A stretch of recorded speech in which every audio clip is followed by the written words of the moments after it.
അങ്ങനെയായിരുന്നു ഞങ്ങളുടെയൊക്കെ ക്രമീകരണം. അതുകൊണ്ട് നമുക്ക് സ്വന്തമായി നിലനിന്നുകൊണ്ട് ഭക്ഷണം ഉണ്ടാക്കാനും കാര്യങ്ങൾ ചെയ്യാനും ഒക്കെ പഠിച്ചു. അപ്പോൾ കഴുകൻ്റെ ഒരു സ്വഭാവം നമ്മൾ ഇനി നമ്മുടെ മക്കളെ പഠിപ്പിക്കണം.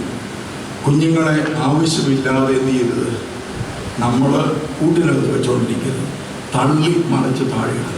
അവർ പറക്കട്ടെന്ന്, അവരുടെ ചിറകുകൾ കൊണ്ട് അവർ പറക്കട്ടെ, അവർ പഠിക്കട്ടെ, അവർ ചിന്തിക്കട്ടെ, അവർ ചിരിക്കട്ടെ, അവർ കരയട്ടെ. നിങ്ങൾ അവർക്ക് വേണ്ടി എന്ത് ചെയ്യണം?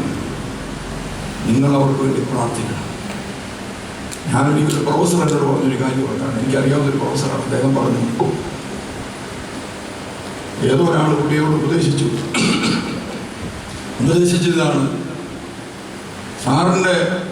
സാർ ഈ പുള്ളിക്കാരൻ ഈ സുവിശേഷ ശുശ്രൂഷയും ചാരിറ്റിയൊക്കെ ആയിട്ട് നടക്കുകയാണ്, റിട്ടയർ ചെയ്ത് കഴിഞ്ഞാൽ.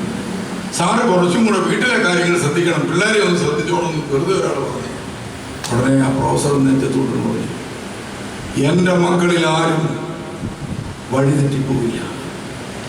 അദ്ദേഹത്തിൻ്റെ മുഖമൊക്കെ മാറി, നല്ല എളിമയുള്ള മനുഷ്യനാണ്, പക്ഷെ മുഖമൊക്കെ മാറി. എൻ്റെ മക്കളിൽ ആരും വഴിതെറ്റിപ്പോവില്ല. അപ്പം അദ്ദേഹം പറഞ്ഞു, ഞാൻ എന്താണ് സംഭവം അറിയാൻ ഇങ്ങനെ ശ്രദ്ധിച്ചു. ഉടനെ പറഞ്ഞു, ഞാൻ എല്ലാ ദിവസവും ദേവാലയത്തിൽ പോയി എൻ്റെ മക്കൾക്ക് വേണ്ടി ദേവാലയത്തിൽ പ്രാർത്ഥിക്കും. ഒന്ന് ആലോചിച്ച്, ഒരു പ്രാർത്ഥനയിൽ ഒരു മനുഷ്യൻ്റെ ഉറപ്പെന്താണെന്നറിയോ? ഞാൻ പ്രാർത്ഥിക്കുന്ന, ഞാൻ പ്രാർത്ഥിക്കുക എന്ന് പറഞ്ഞാൽ കൊടുക്കുക എന്നർത്ഥം, ദൈവത്തിന് കൊടുക്കുക എന്നൊരർത്ഥമുണ്ട്. സമർപ്പണം, പ്രാർത്ഥന എന്ന് പറയുന്നത് കൊടുക്കുക. അതല്ലേ അച്ഛൻ പറഞ്ഞത്, ദൈവത്തിന് കൊടുക്കുന്നതിൽ കുറവ് വരുത്തരുത്. പ്രാർത്ഥന എന്ന് പറയുന്നത് സമർപ്പണമാണ്. അപ്പൊ മക്കൾക്ക് വേണ്ടി പ്രാർത്ഥിക്കുക എന്ന് പറഞ്ഞാൽ അതിൻ്റെ അർത്ഥം മക്കളെ ദൈവത്തിന് കൊടുക്കുക എന്നാണ്. നമ്മൾ പ്രാർത്ഥന എന്ന് പറഞ്ഞ് മനസ്സിലാക്കിയിരിക്കുന്ന എന്താണ്? ദൈവത്തിന്റെ കയ്യിൽ നിന്നെല്ലാം മേടിച്ച് മക്കൾക്ക് കൊടുക്കുക അല്ല, ദൈവത്തിന്റെ കയ്യിലേക്ക് മക്കളെ കൊടുക്കുകയാണ്. അബ്രഹാം പ്രാർത്ഥിച്ചില്ലേ? ഇങ്ങനെയാ പ്രാർത്ഥിച്ചത്, മകനെ കൊണ്ട് ബലിപീഠത്തിൽ വെച്ചു. അതിന്റെ ഫലം എന്തായിരുന്നു? സ്വർഗീയ ദർശനം. വലിയൊരു വിഷനാണ് കിട്ടിയത് അബ്രഹാമിന്. ഒരു വലിയ ദർശനം കിട്ടി. മകനെ സമർപ്പിച്ചു കഴിഞ്ഞപ്പോൾ ഒരു ദർശനം കിട്ടി. നമ്മൾ നമ്മുടെ ജീവിതത്തെ കൊടുക്കുമ്പോഴാണ് പുതിയ ദർശനം ഉണ്ടാകുന്നത്.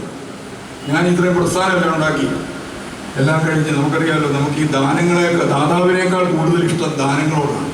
സ്ഥാപനങ്ങളൊക്കെ ഉണ്ടാക്കി കഴിയുമ്പോൾ നമ്മൾ പിന്നെ ഈ സ്ഥാപനത്തെ കെട്ടിപ്പിടിക്കണം. അപ്പം ഞാൻ ഈ സ്ഥാപനങ്ങളൊക്കെ ഉണ്ടാക്കി കഴിഞ്ഞപ്പോഴാണ് ഈ കൊറോണയൊക്കെ വരുന്ന സമയം. അപ്പം ഞാനിങ്ങനെ ചിന്തിച്ചു, അവിടെ മരങ്ങളൊക്കെ വെച്ച് പിടിപ്പിച്ചിട്ടുണ്ട്, അതുപോലെ ചെടികൾ വെച്ച് പിടിപ്പിച്ചിട്ടുണ്ട്. ഇപ്പം എവിടെയെങ്കിലും പോയിട്ട് 2 ദിവസം താമസിച്ചിട്ടാണ് ഈ വരുന്നതെങ്കിൽ ഞാനങ്ങോട്ട് വന്ന് കയറുമ്പം തന്നെ എൻ്റെ നോട്ടം മുഴുവൻ ഈ മരത്തിൻ്റെ കമ്പടിഞ്ഞിട്ടുണ്ടോ, ചെടി വല്ലതും വാടിയിട്ടുണ്ടോ, പുല്ലിന് കരിച്ചിൽ വന്നിട്ടുണ്ടോ, ഇതാണ് എൻ്റെ ടെൻഷൻ. മിക്കവാറും എന്തെങ്കിലും സംഭവിച്ചിട്ടുണ്ടാവും. അതോടുകൂടി ഞാനിപ്പം എവിടെയെങ്കിലും പോയിട്ട് അല്ല അമേരിക്കയിലോ വേറെ പോയിട്ട് വരുമ്പോഴത്തേനും സന്തോഷത്തോടെ സ്വീകരിക്കാൻ നിൽക്കുകയായിരിക്കും അവർ. ഞാനിങ്ങോട്ട് ഇറങ്ങുമ്പോൾ ചോദിച്ചു, ഈ ചെടി എങ്ങനെയാണ് പിരിഞ്ഞു പോയി? അതുകൊണ്ട് ഞാൻ എവിടെയെങ്കിലും പോയിട്ട് വന്നു കഴിഞ്ഞാൽ ആളുകൾ ഓടി രക്ഷപ്പെടുന്നതാണ്. കാരണം എന്താണ്? ഏത് വിധത്തിലാണ് ഇപ്പോൾ പ്രതികരിക്കുന്നതെന്ന് അറിയാം. ഇങ്ങനെ എനിക്ക് ഈ സ്ഥാപനത്തെക്കുറിച്ച് വല്ലാത്ത കരുതലായി. കുറച്ചുകൾ കഴിഞ്ഞ് എനിക്ക് മനസ്സിലായി ഇതെന്നെ അസ്വസ്ഥനാക്കുന്നു. ഞാൻ ദൈവത്തോട് പ്രാർത്ഥിച്ചു കഴിഞ്ഞപ്പോൾ എനിക്കൊരു കാര്യം മനസ്സിലായി. നമ്മൾ ഈ സ്ഥാപനത്തിൻ്റെ ഉടമയൊന്നുമല്ല. നമ്മൾ ദൈവം പറഞ്ഞിട്ട് നമ്മളിവിടെ വന്നൊരു ജോലിക്കാരനാണ്. നമ്മുടെ ജോലി ചെയ്തു, ദൈവം അതിനുള്ള പ്രതിഫലം നൽകിക്കൊണ്ടിരിക്കുന്നു. എല്ലാ വിധത്തിലും പല ആളുകളിൽ നിന്ന് സഹായങ്ങൾ വരുന്നു, പല ആളുകൾ സഹായിച്ച് സ്ഥാപനങ്ങൾ വരുന്നു, ആളുകൾ അത് അനുഭവിക്കാൻ കുറേ ആളുകൾ വരുന്നു. അങ്ങനെ ശുശ്രൂഷകൾ വളർന്നു. ഞാൻ ഇവിടുത്തെ ഒരു ശുശ്രൂഷകനായാൽ മതി. അതുകൊണ്ട് ഞാൻ ഈ പ്രസ്ഥാനങ്ങളെല്ലാം ദൈവത്തിൻ്റെ കയ്യിലേക്ക് ഏൽപ്പിച്ചു. അതിനുശേഷം നമ്മുടെ അച്ഛന്മാരെയൊക്കെ ഇപ്പനച്ഛൻ ഇടുക്കിയിലിരുന്ന് ഇപ്പനച്ഛനെ വിളിച്ച് ഞാൻ നാട്ടിൽ കൊണ്ടുപോകും. അച്ഛൻ അവിടെ ഇപ്പോൾ വീട് വാടകയ്ക്ക് എടുത്ത് താമസിച്ച് അച്ഛനും അമ്മായിയും കൂടെ അവിടെ ഒരു മേഖല കൈകാര്യം ചെയ്തുകൊണ്ടിരിക്കുക. വേറൊരു അച്ഛനെ വേറൊരു സ്ഥലത്ത് നിന്ന് കൊണ്ടുവന്നോട് താമസിക്കുക. 5-6 അച്ഛന്മാർ ചുറ്റുപാട് താമസിക്കുന്നതാണ്. അവരെല്ലാം കൂടി സ്ഥാപനം നന്നായി നടത്താൻ പറ്റും. ഞാൻ വളരെ സമാധാനമായിട്ട് ഇരിക്കാൻ തുടങ്ങി. എൻ്റെ പ്രഷർ കുറഞ്ഞു, എൻ്റെ ഷുഗർ കുറഞ്ഞു, എൻ്റെ പോയ ആരോഗ്യം വീണ്ടും കിട്ടി. അതുപോലെ തന്നെ എനിക്ക് ജീവിക്കാൻ കൂടുതൽ ആഗ്രഹം ഉണ്ടായി തുടങ്ങി.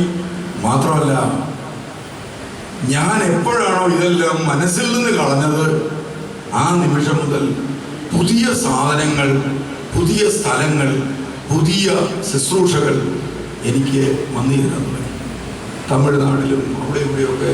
ഇന്നലെ ഒരു പള്ളി ചെന്നപ്പോൾ കയറി ഇറങ്ങിപ്പോരുന്നതിന് മുമ്പ് ആ പള്ളിക്കാർ പറഞ്ഞു, ഞങ്ങളൊരു 1 ഏക്കർ സ്ഥലം മേടിച്ചു തരാം, തിരുമേനി അവിടെ വാർദ്ധക്യത്തിലുള്ളവരെ സംരക്ഷിക്കാൻ വേണ്ടി ഒരു പ്രസ്ഥാനം ഉണ്ടാക്കാതെ ഞങ്ങൾ സ്ഥലം മേടിച്ചു തരാം. വലിയ വിലയുള്ള സ്ഥലമാണ്. അപ്പം ഞാൻ ഓർത്തു, സത്യത്തിൽ അവരെന്നെ വിശ്വസിക്കാൻ തുടങ്ങിയത് എന്തുകൊണ്ടാണ്?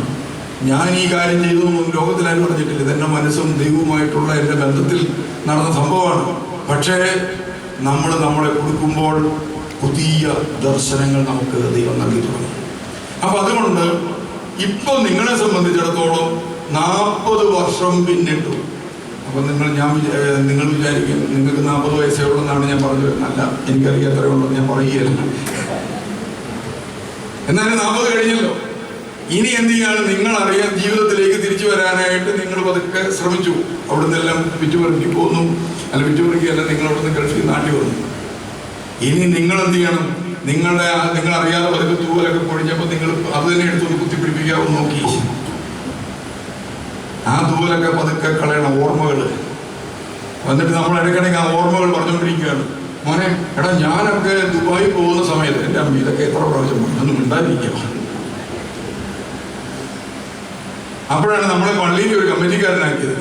പള്ളി കമ്മിറ്റിയിൽ നമുക്കൊരു അവസരം കിട്ടി. നമ്മളോട് ഞങ്ങളൊക്കെ ദുബായിൽ ചെന്ന സമയത്ത് അവിടെയൊക്കെ ഇതെത്ര പ്രാവശ്യം പറഞ്ഞു. ഇത് നിങ്ങളുടെ അനുഭവമല്ലേ? അല്ലെ, എൻ്റെ അനുഭവം. അതുകൊണ്ടാണ് ഞാൻ പറഞ്ഞു. നമ്മുടെ കൂടെ ഒരു കൊച്ചച്ഛൻ പോലും എൻ്റെ പഴയകാല ചരിത്രം പറയാൻ നോക്കിക്കഴിഞ്ഞാൽ അവർ നിൽക്കുന്നില്ലെന്ന് പറഞ്ഞാൽ പിന്നെ നിങ്ങളുടെ കാര്യം പറയണം. അപ്പോൾ നമ്മുടെ മനസ്സുകളിൽ മുഴുവൻ എന്ത് ചെയ്യാണ്? പഴയ ജീവിതകാലങ്ങളിലെ ഓർമ്മകൾ ഇങ്ങനെ കെട്ടിക്കിടക്കുകയാണ്. അത് നല്ല അനുഭവങ്ങളുമുണ്ട്, ചീത്ത അനുഭവങ്ങളുണ്ട്, മനസ്സ് തകർക്കുന്ന അനുഭവങ്ങളുമുണ്ട്, മനസ്സിനെ സന്തോഷിപ്പിക്കുന്ന അനുഭവങ്ങളുണ്ട്. എല്ലാ അനുഭവങ്ങളെയും ദൈവത്തിന് സമർപ്പിച്ചിട്ട് പുതിയ ചിറകുകൾ, പുതിയ ചുണ്ട്, പുതിയ നഖങ്ങൾ, പുതിയ ലൈഫ്, ഇത് ദൈവം നിങ്ങളിൽ നിന്ന് പ്രതീക്ഷിക്കുന്നുണ്ട്.